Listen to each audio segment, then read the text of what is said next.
حیدری پر حبیب خدا ختم الانبیاء رحمت للعالمین صلوات۔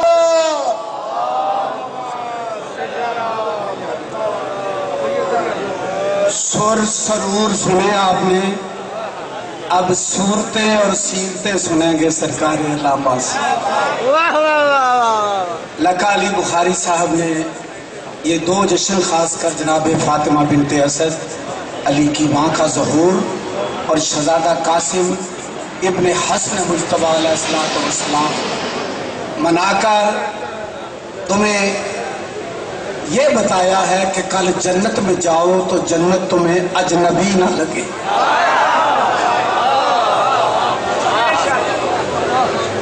لوگ دوڑ کر جنت کو جا رہے ہوں گے تجسس میں، چلو جنت کی طرف چلیں، آپ کہو گے وہ اے جنت اے تے لکا بخاری دے کار کئی باری۔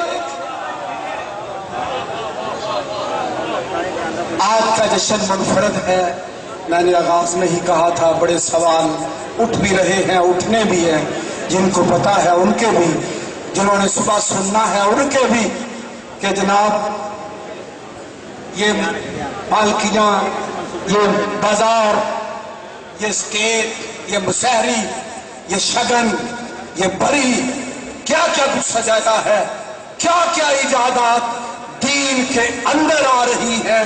جو تمہارے پاس دین ہے وہ اور ہے، جو سیدوں کے پاس دین ہے وہ اور۔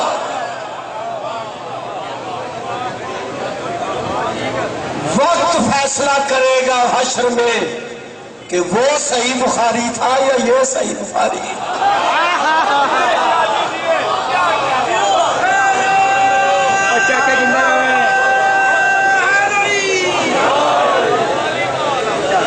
کہیں نہیں ملتا، کسی جگہ نہیں ملتا۔ سرکار علامہ 28 رجب کو آئے تھے، قافلہ شبیہ زیارات حسینی برآمد ہوا، 80 صندوق صرف قاسم اور اکبر کی پوشاکوں کے تھے جو حسین لے کے نکلا۔ محملوں کے ساتھ ساتھ جو سامان چلا ہے مدینے سے، حسین کو غریب سمجھتے ہو؟ حسن کے شہزادے کا بری لے کے چلا ہے، کبرا کا جہیز لے کے چلا ہے۔ لکا علی بخاری صاحب نے آج وہ احسان کر دیا، بخیل کے بخیل سے بخیل شخص کی بھی اولاد کی خوشی بناؤ، وہ تمہیں خیرات دے دیتا ہے۔ امیر قاسم کی ماں کے ارمان پورے کیے ہیں جناب لکا علی بخاری صاحب۔ اس شہزادے کی جوتی کا صدقہ، وہ جوتی کی زیارت کرنا اس کے بعد، جشن کے بعد علامہ صاحب بتائیں گے نالین رسول کیا ہے، نالین قاسم کیا ہے۔ چاندی کی بنا کے اپنی بساط کے مطابق جناب لکا علی بخاری صاحب نے رکھی ہے۔ 28 رجب کو اللہ پر تمہیں زندگی دے، جانا امامیہ کالونی میں اور دیکھنا حسین کس طرح سے نکلا ہے، کتنا سامان لے کے نکلا ہے، کیسے ویگن لے کے نکلا ہے، سواریاں لے کے نکلا ہے۔ ضرور جایا کرو، جو آدھی رات کو تنہا نکلا تھا اسے الوداع کہنے کے لیے آیا کرو امامیہ کالونی میں۔ اللہ تمہیں زندگی دے، اگلے سال ضرور آنا، میں نہ بھی ہوا تو جلوس ضرور نکلے گا۔ میں سرکار علامہ جناب محمد علی حسنین صاحب سے استدعا کر رہا ہوں، اور ان کے ممبر تو وہ ہو چکے ہیں، آپ دیکھیں گے، آپ سنیں گے کہ جشن شہزادہ قاسم کیا ہے، مہندی کیا ہے، ولیمہ کیا ہے۔ یہ مقافات عمل ہے جو شہزادے کی مہندی تمہیں محرم میں نہیں نکالنے دیتے تھے، اب انہیں شہزادے کا ولیمہ برداشت کرنا پڑے گا۔ مہندی کے ان دشمنوں کو کہ جی کس کام پہ لگا دیا ہے، مدرسہ بناؤ، مسجد بناؤ، نمازی بناؤ۔ نماز واجب ہے لیکن شرط ہے جس کے پیچھے پڑو وہ حلال زادہ ہو۔ یہ مکتب آل محمد ہے، سب سے کڑی شرط ہے ملنگوں کو گھورتے ہو، نماز نہیں پڑھتا۔ نماز عاجز بنانے کے لیے ہے، جو نماز تمہیں مغرور بنا دے لعنت۔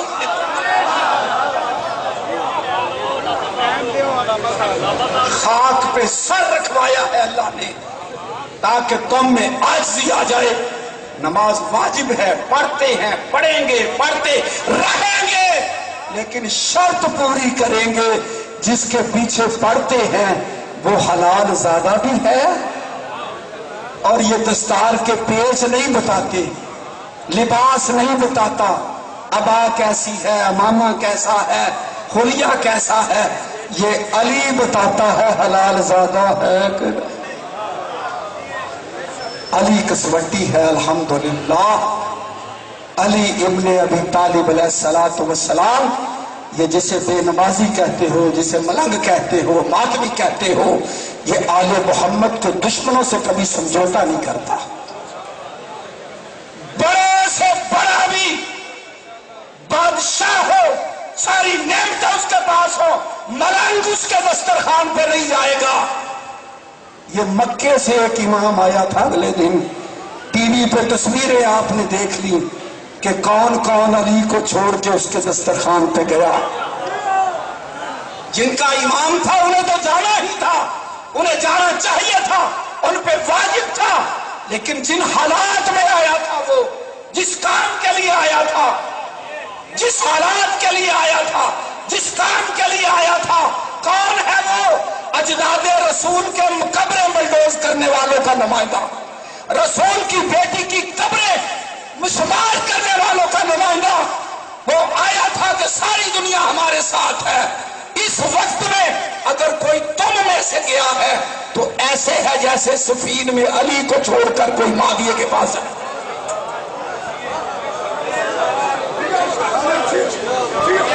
ایسے وقت میں کوئی تمہارے لباس والا، تمہارے امامے والا جو اس کے پاس گیا ہے، جو اس کے پاس گیا ہے، ایسے ہی ہے جیسے سفین میں چھوڑ کے گیا ہے۔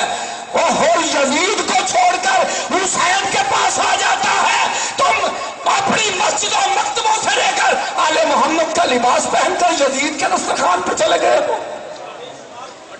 اور پھر کہتے ہو ہم پرہیزگار ہیں۔ نہ نماز واجب ہے، اس کے پیچھے جائز ہے، نہ اس کی مجلس، نہ اس کا درس، نہ اس کا مدرسہ، نہ اس کا مکتب۔ پہچان کیا کرو کون علی کے دروازے پہ کھڑا رہتا ہے اور کون چند ڈالروں کی خاطر۔ ہم حج کی خدمت کر رہے ہیں، حج کے کوٹے لینے کے لیے ہم دین کی خدمت کر رہے ہیں۔ 1,00,000 روپیہ تم حاجیوں سے بچتا ہے پرائیویٹ اسکیم والے کو، جس کے ساتھ جا رہے ہو 110 کا کوٹا ایک ملا کا، 300 کا کوٹا ایک ملا کا، 250 کا کوٹا ایک ملا کا۔ اس دربار یزید میں گئے اس لیے ہیں تاکہ وہ کوٹے بچے رہے حج کے، اور 2 کروڑ روپیہ ان کو سال کا بچتا رہے۔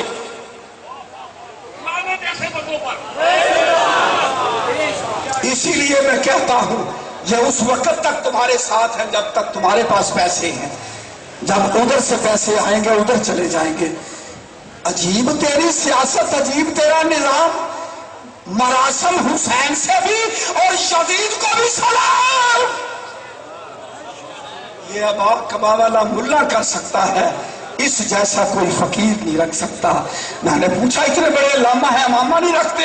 کہنے لگے جتنے اس کے پیچ ہیں اتنے شخصیت میں آ جاتے ہیں، والدار شخصیتیں، والدار۔ کہنے لگے اس لیے میں بہروپ نہیں بدلتا، جو اندر سے ہوں وہی باہر۔ سرکار علامہ سے سنیے آج کا حسن ابن علی کے لال شہزادہ امیر قاسم کا جشن۔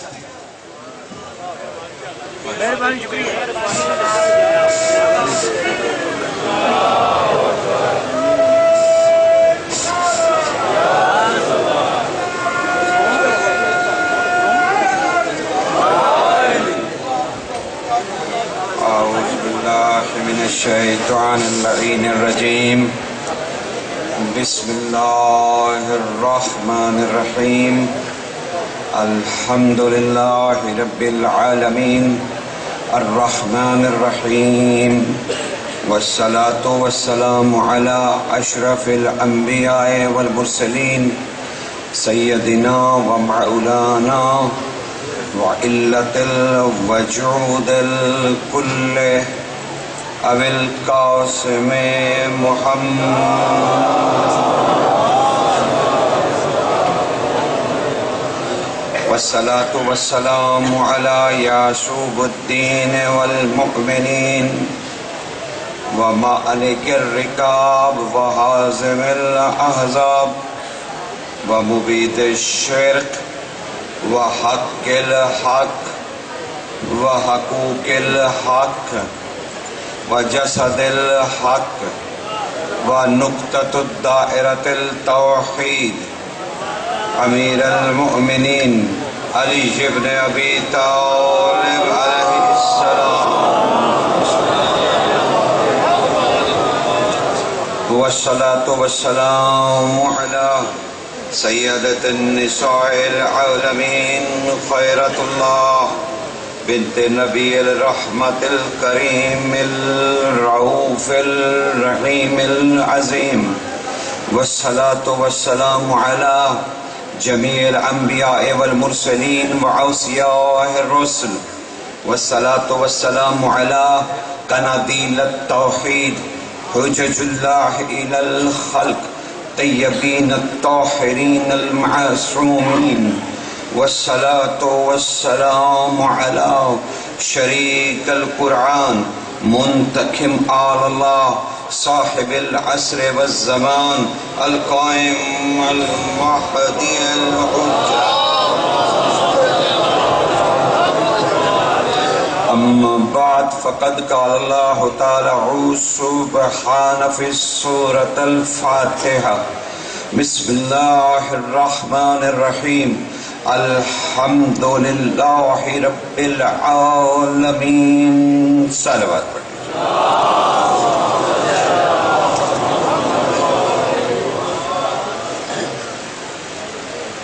کچھ آج رات ایسا میخانہ کھلا ہے جس کی لہریں ایسی ہیں، وجدان ایسا ہے، طہور ایسا ہے، سرور ایسا ہے، قہور الطہور السرور الجمور اللحور اللاہوت واہوت وزلوت وکرامت والنجح والوجہ والکریم والصف والصفات والتوحید. یہ میں نے کیا گردان کی، یہ اولیاء جب علی کے دروازے پہ جاتے ہیں تو یہی ورد کرتے ہیں. تو آج رات ایسا میخانہ ہے کہ پیمانے میں کوئی آب نہیں ہے، توحید نہیں جا رہی ہے.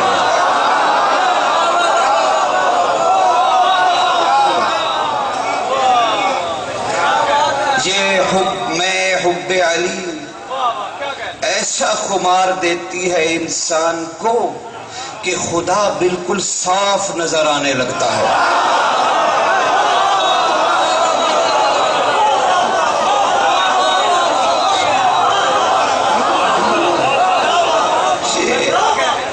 یہ حب علی کا خمار بیٹھتا انسان زمین پر ہے لیکن سر آسمان سے لگتا ہے.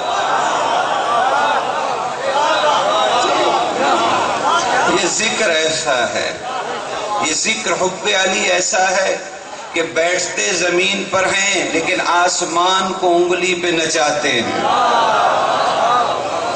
یہ سب کرامتیں علی کی محبت کی ہیں، علی کی نہیں.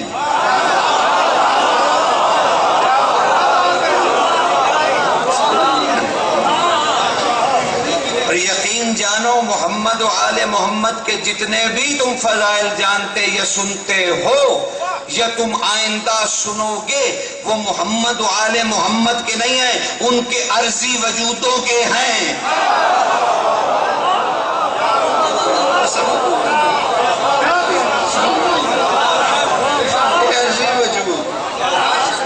ورنہ ان کی حقیقت کا ہم ہمیں کیا علم ہو، ہمیں علم نہیں ہے، لیکن جیسے بس آپ متوجہ ہو گئے، بڑی بات ہے۔ جیسے وہ کارل سنین کہہ رہے تھے کہ جی اعتراض پہ اعتراض، اعتراض پہ اعتراض، اعتراض پہ اعتراض، سرکار جو شے بھی محمد و آل محمد کے خلاف لے جائے وہ یقیناً بدعت ہے۔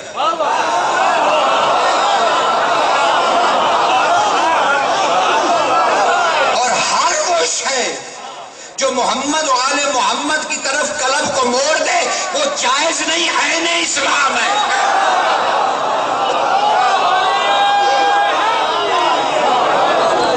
وہ عین اسلام ہے، اور جو شے عین اسلام ہو اس پر مفتی فتویٰ نہیں دے سکتا، کیونکہ کل بھی عرض کیا تھا، کیونکہ ہماری رسومات عزاداری اصول دین سے تعلق رکھتی ہیں، فروع دین سے نہیں، اور اصول دین پر سارے مرجعوں نے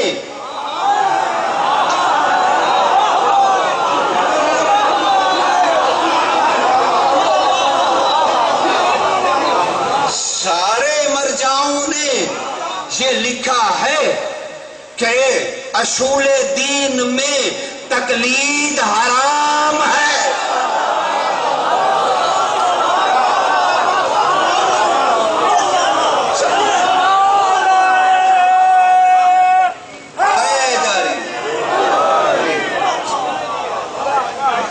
اور جب تقلید حرام ہے تو اس پہ آپ فتویٰ نہیں دے سکتے، کیونکہ یہ سب کچھ اجر رسالت ہے، مودت فی القربہ ہے، اور اللہ کے رسول نے کہا ہے کہ اجرت اور قرض معاف نہیں ہوتا۔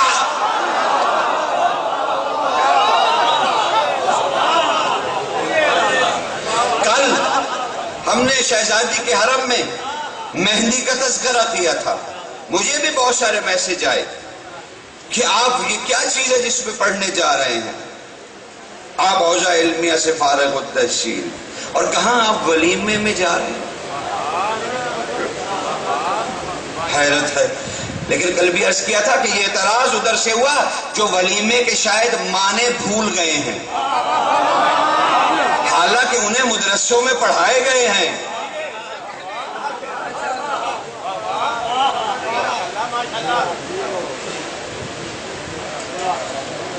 کتاب لایا ہوں آپ کے لیے، المعجم الوسیط لغت العربی، اسے اردو میں ٹرانسلیٹ کیا گیا۔ آئیے ذرا لغت سے پوچھ لیجئے، مولوی ہر بات لغت لغت کرتے ہیں، ذرا ان سے پوچھ لیجئے کہ ولیمہ کسے کہتے ہیں۔ لغت سے بھی تو پوچھنا چاہیے نا، کیونکہ لفظ عربی ہے تو پوچھنے میں کیا حرج ہے کہ جناب ولیمہ کسے کہتے ہیں؟ سرکار ولیمہ کہتے ہیں، یہ ہے جناب ولیمہ، اور ولیمہ کہتے ہیں، سبحان اللہ۔ اب مجھے نہیں پتا یہ وانا آپ کس نہج سے لیں گے۔ وہ کہتے کہ جی ولیمے کا معنی ہے، یہ دیکھیے یہ لکھا ہوا ولیمہ، ٹھیک ہے، عربی میں۔ اب اس کا معنی انہوں نے دیا ہے الولیمہ، تو اردو میں لکھا ہے شادی وغیرہ کا کھانا۔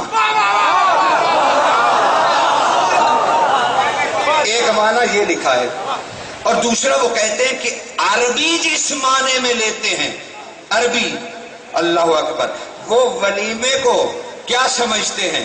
وہ کہتے ہیں وَاللَّعِمَ وَلَهُ فُلَانَ، اللہ اکبر، وَلَہَا، وہ کہتے ہیں کہ عشق کی شدت کو ولیمہ کہتے ہیں۔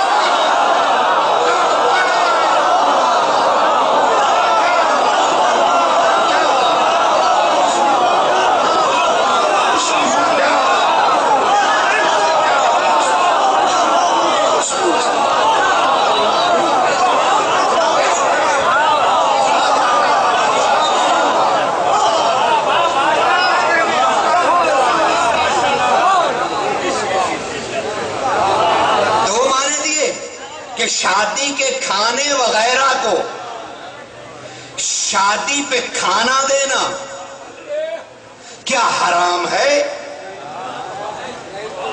اگر شادی پہ کھانا دینا ولیمہ ہے اور مولوی کی نظر میں وہ حرام نہیں، تو پھر تم اپنے ایمان کی طرف توجہ دو، تم پھر قاسم کے کھانے کو رد کر رہے ہو۔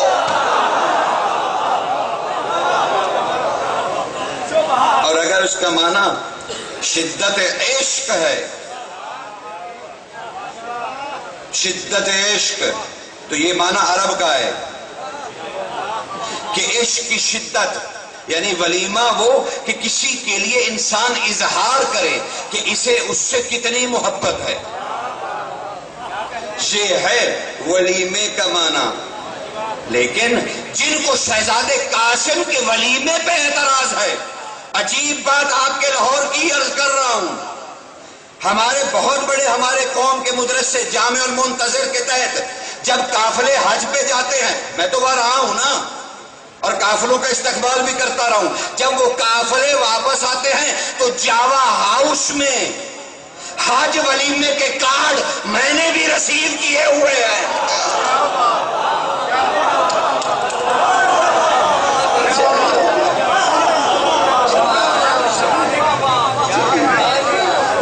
جاوا ہاؤس میں حج ولیمہ ہو تو بڑا جائز، قاسم کا ولیمہ تو تم بتاتے کیوں نہیں؟ تم محمد کے کتنے بڑے دشمن ہو۔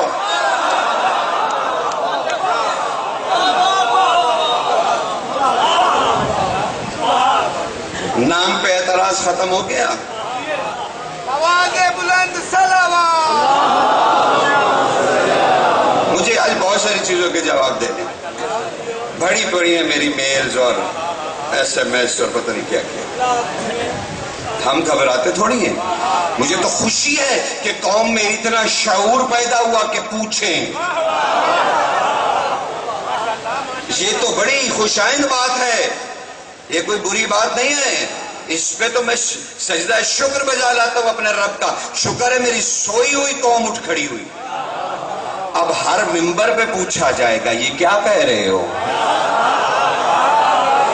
ابھی تو پتا چلے گا، ابھی تو پتا چلے گا کہ فضائل علی کو فقہی مسائل میں کس نے بدلا۔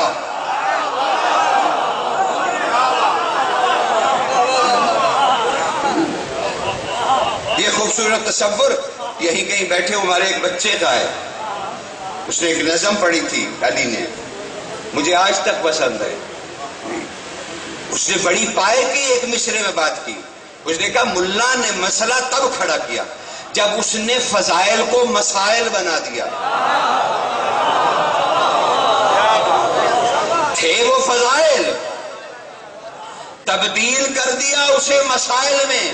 لیکن جناب یہ بھی تاریخی حقیقت یاد رکھیے گا، علی کو جب بھی قطع کیا گیا فقہ سے کیا گیا۔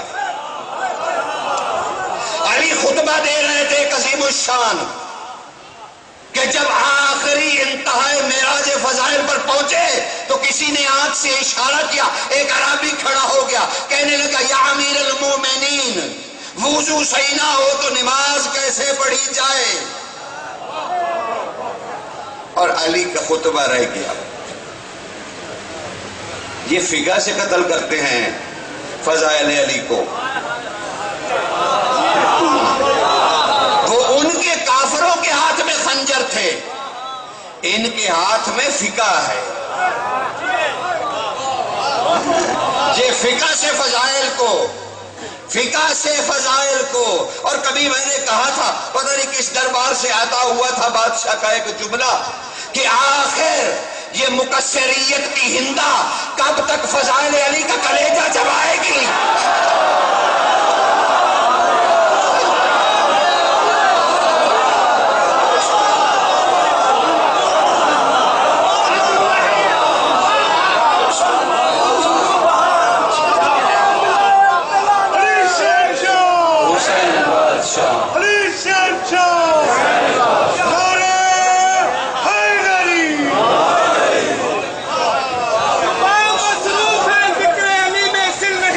بسم اللہ۔